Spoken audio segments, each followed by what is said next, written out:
Hey, welcome everybody. This is John Palma, Dutch Type Street Selling. This is Raging Verbalist number 236. Hard to believe we got that far. If you're on YouTube, hit the subscribe, like, and notification if you want to be annoyed. Also, you can catch us on Facebook on the Position to Win book group. And you can check us out there. Raging Verbalist happens every week, and we talk about topics that pop up in my mind and create a rage and get me out there doing it. I usually stay a little bit clear of politics, but we cover a lot of other important topics, especially around business and what happens there. Now, as always, as if you were sitting across from me and asking and plying me with the questions that need to be asked would be, well, we have the ever lovely Sandra. Sandra, welcome. Hello, how are you doing? Doing well on this July 4th festive week. So, but we're not talking about that. We already covered that. So what are we talking about today? All right, so we are talking about the Great Closure. So what do you mean by the Great Closure? Unless you've been living under a rock, there have been lots of businesses that have been closing left, right, and center. Now there are, politicians who will spin it, and media will say downplay it and poo-poo and everything. But when I start looking at the list of all of the different chains, different companies that are just knocking themselves out, Applebee's being one of them, Red Lobster. We're gonna dig into Red's Lobster deeper on this thing. And Walgreens just popped up, and then one of my favorite places, fast food place that when I moved to California, Rubio's, and there's got to be more, but the great closures. All of these locations are just like closing left and right, and going down. And what do you think is causing all of these businesses to close now? Business failures happen all the time. I understand that. Wrote a book about it, talked a lot about it, done a lot of turnarounds. But what I can tell you is that while each of them has their own unique set of circumstances and situation, there is an overarching theme that we're having, especially having come out of the pandemic, and we're seeing the residual effects, and a great number of things are getting together at the same time, converging, if you will, and smacking them down. And it's quite astonishing. You may not believe that this is going to have that big of an effect on you or your community, but you're going to see it as time goes on. So that's why it's so important to at least understand what's taking place. And what about Red Lobster? What in particular about them? Some genius said, you know what, we have this great shrimp giveaway deal. Now, shrimp, if you don't know it, if you don't like shrimp, if you're allergic to shellfish, but shrimp is kind of expensive. So what they would do is every so often they would have a promo, and a promotion is designed to boost business at a specific point in time. It's just a kind of we're going to do it every once in a while. It's an injection of more goodness, if you will. And some genius said, well, what we ought to do is we ought to do the great shrimp giveaway, which means that you can eat as much shrimp as you possibly can consume. And if you've seen some of the people who've walked into these places, it's going to be a bad night for shrimp and for the bottom line. And what they did is, first off, they didn't make it special. And then the other thing is that I'm sure you had people who were like, doing fasting so they could eat more shrimp. And that was a big part of that, which is they lost a lot of money at a time they ill afford to even lose any money at all. And it just blew them up. So that was a big, big mistake. And it really speaks volumes to where your marketing has to make sense for the business side of it. If not, then you're going to see more of these kinds of debacles happen. And you had mentioned Rubio's, so what is the story with them? Moved to California in the 80s and stumbled upon this chain, not a huge chain, but a pretty big sized chain. And Rubio's ends up being this kind of really cool place. The guy named Rubio had gone down Baja, was a surfer dude, and he was eating these fish tacos. So who would know fish tacos? And said, man, this is pretty cool. Built a recipe, built a chain of restaurants, successful restaurants, and is making tacos. And in fact, I used to go and buy them when I had a finance company. We would just go do the whole Rubio's thing and cater in and everything. Well, Rubio's closed all 48 of its California locations, and it's primarily due to a couple of things. First off, wage inflation. California just raised the minimum wage significantly for fast food restaurants, and they don't have a lot of margin. You have a problem with, of course, in food inflation, and you take those two things together. And Rubio said, "Can't make money in California, so we're just shutting them down," which is going to be kind of sad. So the next time I'm out of state or in a place, right, I'll probably swing by a Rubio's and do that. But yeah, Rubio's closed. And I saw Walgreens is closing 25% of its locations. Can you explain that? If you have a chain the size of Walgreens and they're like in the top 10 of retailers in the United States, and they're talking about closing upwards of 2,000, that means they have like 8,000 locations. This is a very unhealthy sign. First off, all of those buildings that got built, and I have a Walgreens in the town that I live in, and it's right across the street from a CVS. And of course, that is by design, right? They're competing head to head and see who wins and who's going to make it. But if Walgreens starts closing, and part of their situation is there's a crime problem, which is continuing to exacerbate their profits. There is an employee problem, which is they can't get enough employees. They can't keep that going. And then there's a consumer trend that's taking place in which people are now going to other locations, other ways to buy medication and how to buy whatever Walgreens happens to sell. And they've been very successful. But now I guess it's time to start cutting back. Whenever you start chopping off that large a number, that tells you that there is some inherent systemic problems that are really going to just really rumble through towns. And that also means that you're going to see towns where this is the pharmacy that people were counting on isn't going to be there anymore. I know that Sandra, you happen to like your Walgreens and you're a fan of Walgreens. And so tell me about Walgreens a little bit, and then I'll tell you a little bit more about why they're closing.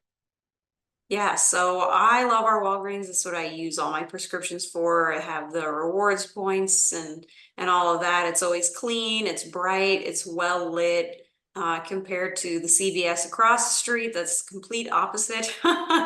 Always staffed, always someone to help you. There's like this really nice old lady that works in like the makeup counter, and like she recognizes me now every time I go in there. So it's your small town pharmacy. And what you just mentioned, back home where I grew up, which is a very unpopulated area, it is one of the only pharmacies there. So people really do depend on it. So I'm a fan of Walgreens. So I'm really hoping after learning this, ours don't close. Well, and yeah, and you never know because they look at the numbers and they decide what's going to close and what's going to take place, and they're locking up more and more things, and that has become an ongoing problem. And I believe that if it doesn't get fixed, if this continues to happen, it's going to have a lot of implications to the economy because you can't have all these closures because that means commercial real estate, which we talked about a few sessions ago, is just going to keep cratering, and that's going to be a problem. Now, we don't want you to have that problem. So what we want to do is, and I'm going to tell you, buy this book. Most businesses fail in the first 5 minutes. It just takes them 3 to 5 years to realize a position to win. You can get it physically at Amazon, Barnes & Noble, Books A Million, or you can get it on our website, positiontowinbook.com, positiontowinbook.com. Ask me to sign it, and I will, and I'll autograph it and maybe even give you a little personal message. So go check that out. Also, you can get it digitally from Kindle and Nook, and of course, Apple iBooks. And if you want to figure out how to do remote work the right way, not the wrong way, which most companies do, check out our other book, which is Remote Work for a Better World. Do that. And that's available exclusively on Amazon on the Kindle platform. And I would have my mug, but my mug is in the freaking dishwasher. So there's always the Raging Verbalist mug. So you can rage even without coming on the Raging Verbalist. So, all right, Sandra, what's next? All right. So do you see this trend continuing? I do see the trend continuing. In fact, I think it's going to accelerate because once somebody decides they're going to, cut the ties and they're going to move forward and they're going to start reducing their footprint, once that initial, if you will, cut or lurch happens, then it's easier to do the next one and the next one and the next one. Sadly, I watched the the Kmart, Sears brands go down the tubes, and slowly but surely they started cutting stores after stores after stores after stores. In fact, I just read that the giant Macy's in downtown San Francisco, their crown jewel, if you will, that's shutting down because of crime issues and other problems. So yeah, I see this trend continuing, and this is going to exacerbate how people buy whatever they're going to buy. And yes, I think that the sad part about it is, of course, the communities that absolutely rely upon these things are going to be lacking. And I thought that after the pandemic, that restaurants were getting back to normal. Well, the pandemic wrapped up, and as we talked about, oh, so many raging verbalists ago, is that it was going to be a change in trajectory, and it has been. We didn't just kind of squeal move the wheel and avoid the pothole and then come back in. No, this is a change, and it's a change that's going to go on forever, and that has proven to be correct. So even though the pandemic is over, prices are up significantly all over the place. First off, hiring people has become very challenging, very difficult to do, and you're hiring them at a much higher rate, both driven by the market and by legislation. And then the second thing is that you have food inflation going on, and then the third thing is that you have a lot of people who are now doing DoorDash, Uber Eats, and all of those things. And if you look at how much it costs to do that, well, if somebody looks at the price of getting that food delivered, there's only so much you have in a budget. So what you'll do is you'll order less. So restaurants actually are being hurt pretty badly because of just that trend change. And what is the future landscape going to look like? Well, I think you're going to end up seeing lots of empty buildings, which is bad. That's really bad. First off, your local community, if you lose two or three of these different retail outlets and restaurants and those types of things, is that the tax base goes away. The other thing is that you're not going to be able to get more taxes out of the real estate tax part of it. You're not going to have the jobs that were there before, so therefore you're going to have a whole different shift. Does that mean that the world's coming to an end? No, but it's going to be rough. And the most damaging part of it, the most difficult part of it, is that you're going to end up with these deserts. A desert used to be a forest, and now there's not anything there. So you're going to end up with food deserts and pharmacy deserts and retail deserts. And that means that people who do not have reliable transportation or do not have an opportunity to get out of there or need that local pharmacy like you described idyllically in your neighborhood, that goes away. And now, you either have to go further or you eventually go online. And once you go online, you don't go back. And once you start buying things online, it goes away. And the example that I would use of that is that we used to go to, of all places, Kmart to buy this special goop to clean our range that's a glass cooktop. And of course, they were going down the tubes. We only went there for that, didn't actually go for other things. Well, they quit carrying it, of course, because they were going down the tubes. Ended up, not going out and finding any other retailer close by. Bought it from Amazon. Never went back, never looked back. That was years ago. So it's all over in that regard. And what about AI and technology changes such as automation? How will that change things? The motivation to add in technology, and I know that it always seems silly, we're going to have a robot shaking a French fry basket or whatever.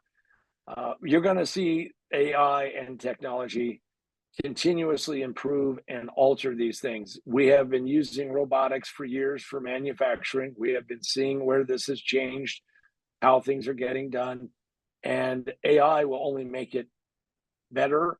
It will make it more reliable, and more likely is that since the robot doesn't have to take a break until they don't work for a moment or two, but you're going to see fewer people having jobs. Now, is that a bad thing or a good thing? Depends if you rely upon those jobs to feed your family or make some money or have some extra dough or whatever. But I do think that AI and automation is going to change these things. I know that there's been a lot of experimentation and there's a lot of consumer complaints. However, I will say this out straight, loud, out there, is that when people first started buying things online, clunky, hard, difficult to do, not so today. In fact, it's so much easier to do it that way than go and wait in line and go and buy some stuff and all of these other things. So I think that AI and technology is coming, and there is lots of motivation to do it. And the motivation is simply this: if you can't find the people at the price that you can afford, and you have customers who want to get the service and get it taken care of, customers will not sit there and say, I'm willing to pay more money to get essentially not quite as good a service as I would otherwise. So the great closure is going to continue. And the sad part about it is that it will change the landscape of how your city looks, how your country looks, and how everything looks. Now, I'm not sitting there being totally pessimistic, but we wanted to make sure that you understood that the great closure is on. And whenever somebody tells you, oh, really, it's not that big a deal, you wait until there's 70, 80, 90% fewer of these locations than there are today, because that's the trend we're on. And once they're gone, they never come back. But we will be back. In fact, we'll be back next week with another Raging Verbalist. So for myself, John Paul Mendoza, Dr. Speed Selling, and the ever lovely Sandra, this has been the Raging Verbalist number 236. Have a great weekend, and we'll see you on the next Raging Verbalist.